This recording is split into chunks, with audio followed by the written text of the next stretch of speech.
Hello everybody, welcome back to my channel where skincare is all about progression over perfection because perfection doesn't exist. For years, I'll say decades, if you wanted what's considered serious skincare back in the day, you didn't go to Sephora, you didn't scroll through TikTok, you went straight to the counter where everyone was wearing white lab coats or the red lab coats with those clinical displays, those like dermatologist-developed words written everywhere, Clinique, Murad, Perricone MD, even Proactive. For a long time, these brands represented authority, right? They were what were considered the golden standard of real skincare. Less about luxury, more about science. And in the beauty world, that was a winning formula. But in 2025, 2024, 2023, things look very different. That clinical branding doesn't automatically earn trust anymore. Some of these brands have quietly slipped out the spotlight, whilst others are struggling to connect with a new generation of consumers. So why are these dermatologist-founded brands losing their grip? Why are they losing their authority, I guess you can say? And are they actually outdated or just in need of a reinvention? Let's go back a little bit. You may know some of this already if you watched my Clinique video, but in the late 1960s, Estee Lauder launched Clinique, and this was considered the first major dermatologist-developed brand ever. And the story kind of goes that a Vogue editor asked, can great skin be created? And that question inspired an entirely new category of beauty. Clinique was fragrance-free, allergy-tested, packed in these minimalist pastel bottles, and came as a whole routine, a complete departure from the perfumed, fancy jars of the time. It was clinical, it was modern, and most importantly, it made skincare feel scientific. People trusted it because a doctor was involved. That blueprint was followed for decades. In the 90s and early 2000s, dermatologist brands were everywhere. Murad, founded in 1989 by Dr. Howard Murad, built on its reputation for anti-aging and corrective treatments. You had Perricone MD sold both skincare and supplements, introducing early conversations about inflammation, diet, and skin. Proactive launched in 1995 and became the teen acne solution thanks to those constant adverts and celebrity endorsements from the likes of Justin Bieber, Katy Perry, and Jessica Simpson. Dr. Brandt rose to cult status in the early 2000s, known for its high-tech anti-aging, kind of quirky packaging like Needles No More. These brands weren't cheap, but they didn't need to be. The authority of dermatologist-developed made them worth it. In people's eyes, these brands thrived because they promised more than cosmetics. They promised kind of medicine you could buy at the store for your skin. But fast forward to the 2010s, and many of those once iconic names just don't have the same cultural relevance anymore. Proactive, as we mentioned, once worth over $1 billion, is basically invisible today. It relied too heavily on harsh benzoyl peroxide systems, didn't adapt to the more popular, gentler acne solutions, and it eventually lost its chokehold that it had on the teen market. Dr. Brandt, while still around, doesn't have the same cult-like following that it once did. It was pricey, clinical, and in a crowded market of innovation, it really just fails to stand out. Even Clinique, though still a bestseller in department stores, mainly because people of that generation are the people who shop in department stores, has struggled to capture the TikTok generation. Its classic 3-step system of cleanse, exfoliate, moisturize feels really rigid and kind of outdated nowadays compared to more flexible, customizable routines.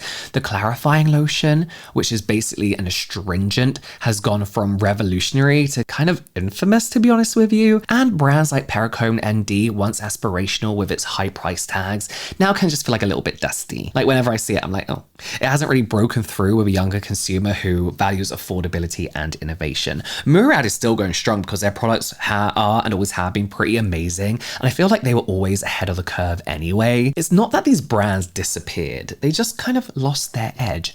But why? Here's what I think. First of all, we have kind of the rise of transparency. Consumers wanted to know exactly what ingredients were in their products, what those ingredients did, and why they were worth paying for. Suddenly, words like fragrance-free or dermatologist-tested weren't enough. Those words are everywhere, they're on everything. People wanted ingredient list percentages, clinical trials, and reviews from actual users and professionals too. Then came social media. So instead of learning about skincare through department store counters or magazine ads, we learned through YouTube reviews, Instagram, and now TikTokers too. And here's where things really shifted. Actual dermatologists became influencers, cosmetic chemists as well, but we're talking about dermatologist brands here, so I'll stick with the dermatologists. Dermatologists dermatologist-influencers like Dr. Dre, Dr. Shreen Idriss, Dr. Shah, and Dr. Maxfield, Dermangelo, many more, have amongst them millions of followers breaking down skincare science in simple, relatable terms.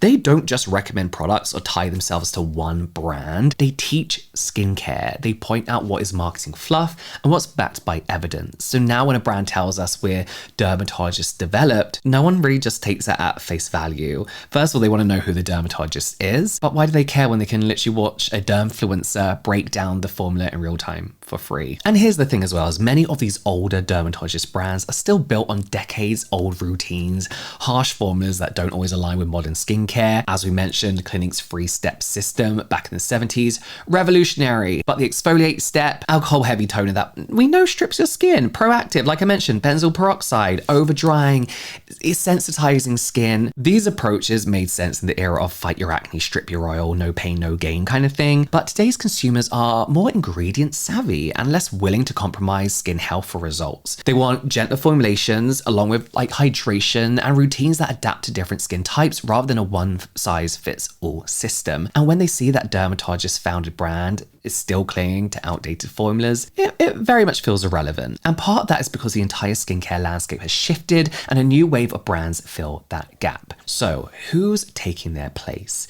In the early 2000s and 2010s, beauty shoppers didn't have easy access to ingredient breakdowns or dermatologist advice. You had glossy ads, beauty counters, and whatever the brand chose to tell you kind of thing, what they chose to disclose.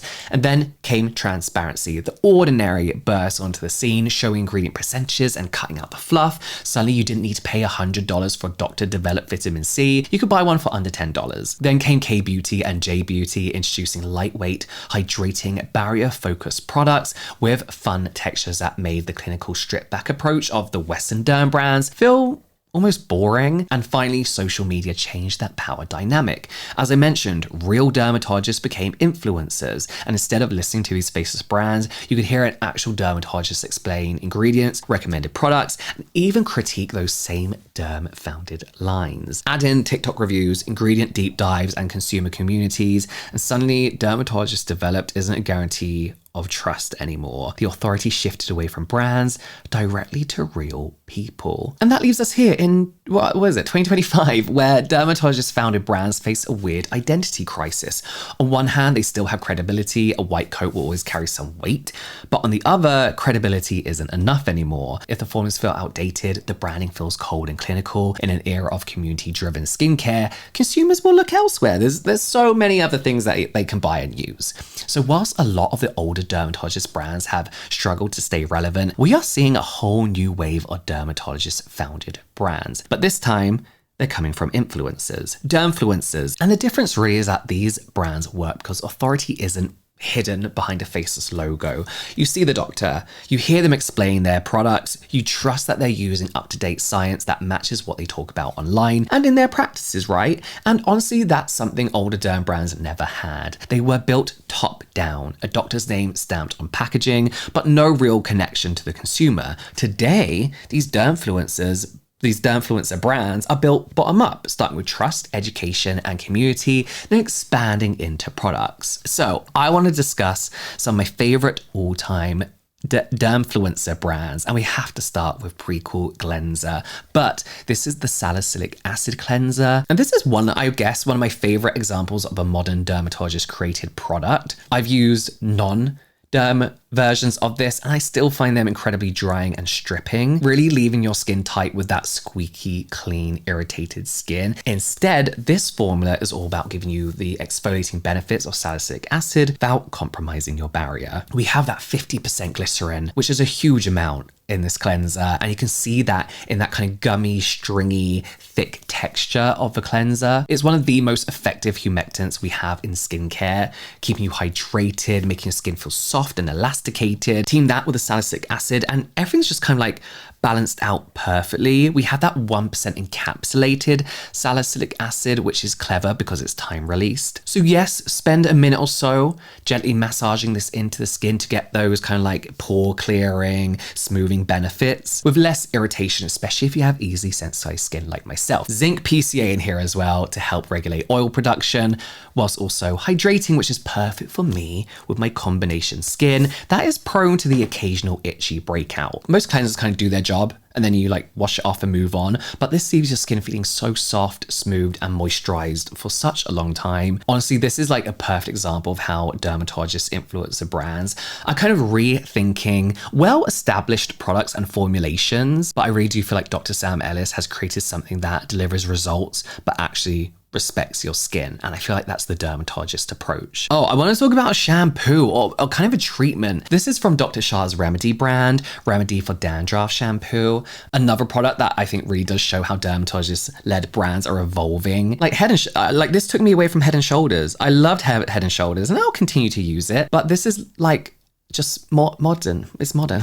And this has kind of been designed to be like an all-in-one medicated treatment that targets both dandruff, seborrheic dermatitis, I think it's pronounced. And honestly, it's kind of something that dermatologists have been recommending for years, but kind of like never existed in one bottle until now. Traditionally, if you struggle with dandruff, the advice was to rotate between 2 shampoos, like a salicylic acid one and then kind of like ketoconazole to address like the yeast and stuff. I don't know. I'm not good with hair and scalp kind of stuff, but it's basically to help exfoliate and reduce the buildup, right? The problem is 2 shampoos, switching back and forth, it's really fucking annoying. So this formula solves that by bringing it all together in one formulation. You get 1.8% salicylic acid in here to gently exfoliate the scalp, dissolve flakes, and encourage healthy cell turnover. And then you get ketoconazole. I think that's what it's pronounced as. One of the most effective ingredients actually for controlling dandruff at its root cause.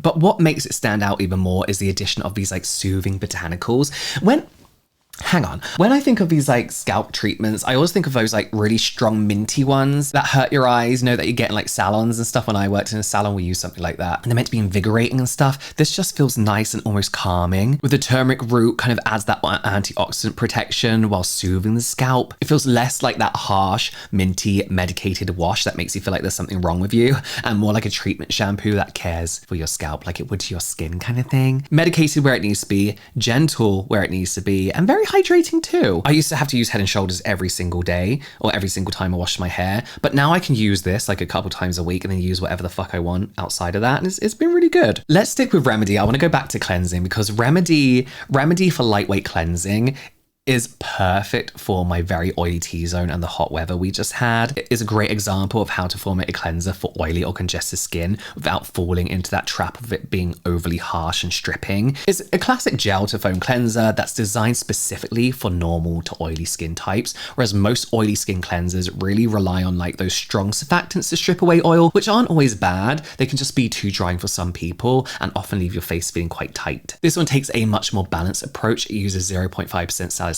acid to gently exfoliate. Everything I like has salicylic acid in, dissolves excess sebum, helps keep pores clear, but instead of pairing that with these kind of more drying foaming agents, we have those barrier supporting ingredients in instead. We have ceramide MP, which of course is great for skin barrier, niacinamide, which does help with your skin barrier too, but helps with sebum reduction, minimize the appearance of enlarged pores, and of course glycerin, that humectant to keep you hydrated and plump. We also have green tea extract in here too to add those antioxidant effects, and I find it pretty calming too. So while it is doing a job of an exfoliating pore kind of clearing cleanser, also make sure your skin is like fully comfortable whilst doing so. It's a really nice, I hate calling them like everyday standard cleansers because it kind of downplays how nice they are, but it is. I just reach for it, use it, it's easy to use, does the job it needs to do. Oh, I have to talk about the depuffer from Dr. Shireen Idriss, because this is kind of like a first of its kind, I feel. Not the face roller, but this kind of like combination. So you know when you have like a puffy face, people like to roll their face and kind of do like lymphatic drainage kind of thing. This is that, but with a serum. And in that serum, we have arnica, which is known for reducing visible swelling, centella asiatica, known for calming irritation and redness,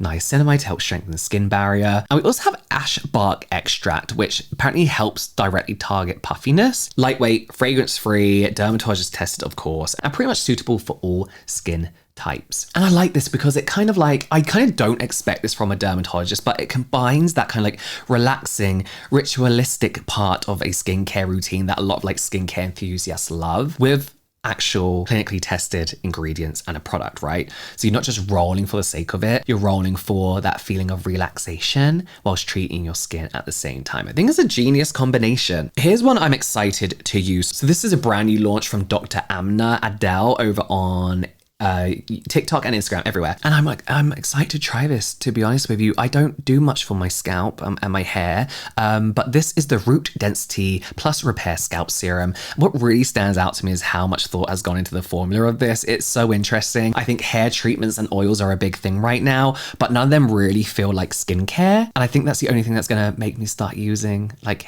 scalp serums and stuff. So from what I gather, they're saying that most scalp serums maybe have about 2 to 3 actives in them, but this one has over 16 different ingredients that are designed to tackle everything from thinning to hair loss prevention to scalp barrier repair, hydration, and even exfoliation. It's got some really interesting actives in here. Can't smell anything. Stem cell extracts and caffeine to support follicle renewal and extended growth cycle. I don't know how scientifically sound any of this is. I need to check out Abby Young's review on this if she ever gets it. Bioactive peptides to strengthen hair and reduce shedding. Saw palmetto to help with hormonal balance at the scalp and fight DHT related hair loss. Salicylic acid to gently exfoliate and remove buildup, which is huge if you deal with flakes. Plus calming, hydrating ingredients. Niacinamide, panthenol. I feel like this is more than just like a hair growth serum. It feels like it's tackling scalp health from like every possible angle: exfoliation, hydration, hormonal balance, circulation, barrier repair, all in one formula. Do I want a dewy, bouncy scalp? Do I want to hydrate my scalp so I'm like doing this on TikTok, but with my scalp? I don't know. Dr. Adele said it took over 30 versions to perfect this, and as someone with a sensitive scalp herself, she wanted it to be lightweight, non-greasy, and fragrance-free, so it literally works for everyone. I haven't used it yet. I'm looking forward to using it, especially just seeing how it feels on the scalp as well. Seeing as they talk about how lightweight and easy absorbing it is. I'll definitely be sharing my impressions, probably, I don't know, in like a couple months. I guess it takes a while for things like this, but yeah, I can't wait to start using this one. What's this packaging remind me of? Haniel, I think. Anyway, let me know what you think about the old-fashioned dermatologist skincare brands. Do you think there's any saving Clinique? I don't. And what do you think of any of the newer wave of dermatologist skincare brands? Have you tried them? Let me know in the comments below, and I'll see you next time.